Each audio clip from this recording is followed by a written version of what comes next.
So welcome to our final session on the Transforming Leader. We're going to pick up on where we left off last time, looking at some of the core leadership qualities needed when we're leading in a context of emergence. And as we go through them, I suggest just kind of get a sense for yourself of which ones do you feel most comfortable with, which ones do you recognize in yourself, which ones are a little more alien to you, just as a kind of self-scan and self-awareness practice of how equipped are you already to be able to deal with these contexts, and which are certain qualities that you might want to be developing further. The next one we're going to look at here is this one about pulling, not pushing, and inviting, not convincing.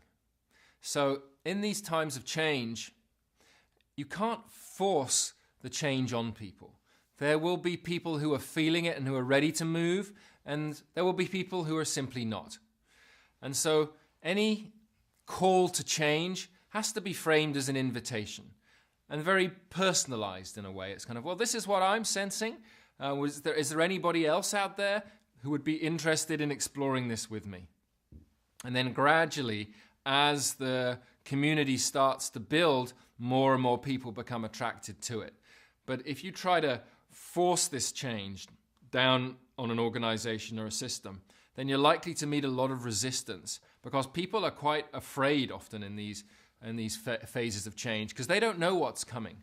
So to frame it all as an invitation is much more effective than trying to order people into the change. The next piece is about keeping it light and playful. And this is related again to the double S curves. Knowing that from where we are now, we can't predict what the future form is going to look like. So we can't work it out and plan our way there. We have to be holding it all lightly. We have to be trying stuff out, allowing ourselves to make a mess and make mistakes, learning from the mistakes, trying something else, holding it all quite lightly and playfully, and experimenting in many, many different ways.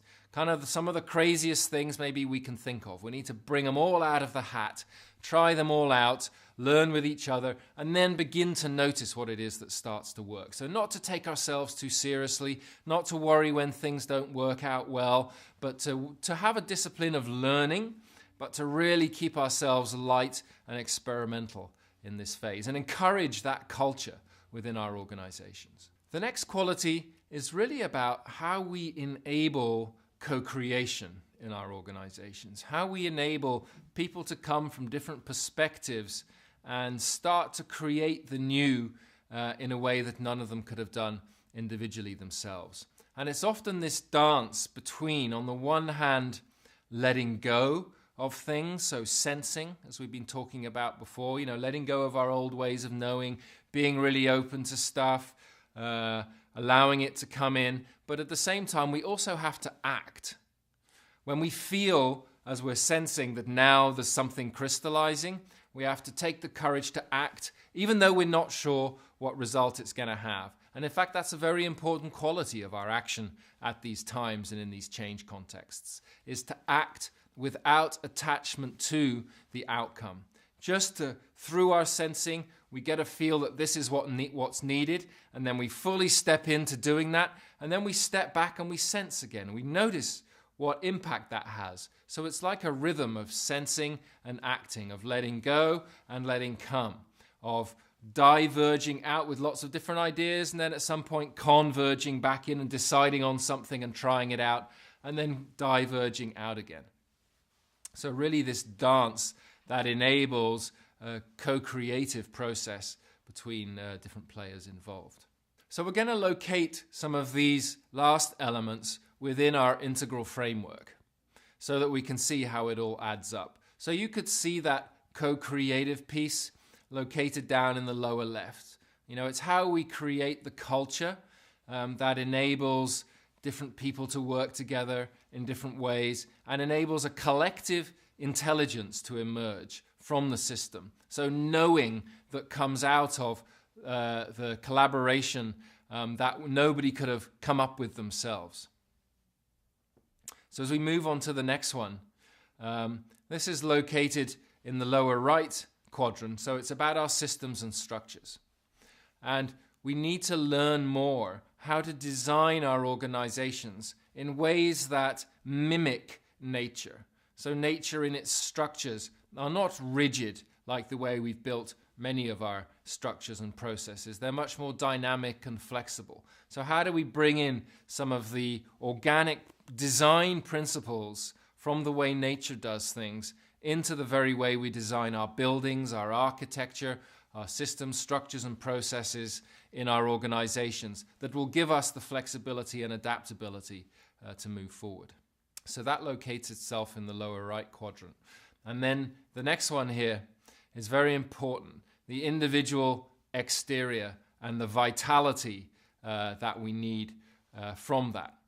So as a change agent, as someone who is looking to effect change in the world, who's rooting themselves in the new perspective and trying to attract people to it, it can be very draining. And it's no luxury to look after yourself in those contexts. A burnt-out change agent is no good to anybody. We really have to nurture our own vitality, look after ourselves, ask for what we need, sleep well, drink properly, eat properly, make sure that all the conditions are in place for us to be effective and deal with the stresses that are going to come at us as we start to navigate these times. So to look after our physical well-being is very important as individuals and as leaders in these contexts. And then the final piece here, up in the upper left quadrant, just to zoom in on two qualities really that are complementary but essential in this role as a leader. So on the one hand, there is a quality of non-attachment, of not being attached to what you hope is going to happen or what you think is going to happen, because the change context is so dynamic that the moment we get attached to something, we miss what's actually going on. And that can be attachment to ideas from the past. Well, this is how it's always worked, so it should work this way still. Well, it's changing quickly. That's unlikely to be true. And another attachment can be attached to the future. Maybe we think we've got it. Maybe we think we've really understood what that future is going to look like. And so we become attached to that vision of the future, and which also means that we're missing what's really happening in the moment. So that non-attachment piece keeps us present to what's happening and really aware of the dynamic, changing context that we're in. Now, non-attachment is different to detachment. And this is an important distinction to make, because if you are non-attached, then you're holding an awareness of everything that's going on without getting attached to any of it. But detaching and separating yourself makes that very cold. And that gets balanced out by the second element here of deep feeling. So it would be, some people's natural tendency to sit back and just witness everything that's going on and go, well, we can see this, and yeah, all of those people are suffering, but it's just part of the transition, and to rationalize what's going on in the situation. And that needs to be balanced out by a deep feeling and a connection to what's actually going on in people. So to allow ourselves to really feel the struggles, to really feel the pain, to really feel some of the suffering without getting lost in it.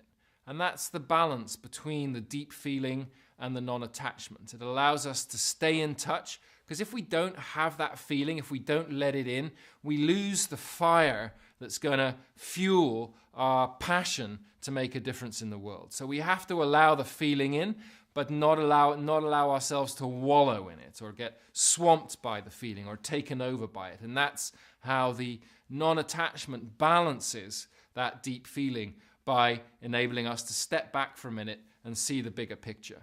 So they're a combination, and you can see how the non-attachment tends to play out more, they would say, as a more masculine quality, and they'd say the deep feeling is a more feminine quality. So how we get a balance between these two, and maybe where the people who tend to be more masculine look to integrate more of the feeling side, people who tend to be more feminine look to bring in more of the non-attachment. So there are some of what I've experienced as some of the key qualities really that we need to develop if we're going to be able to hold our center with integrity and authenticity in these very challenging change moments.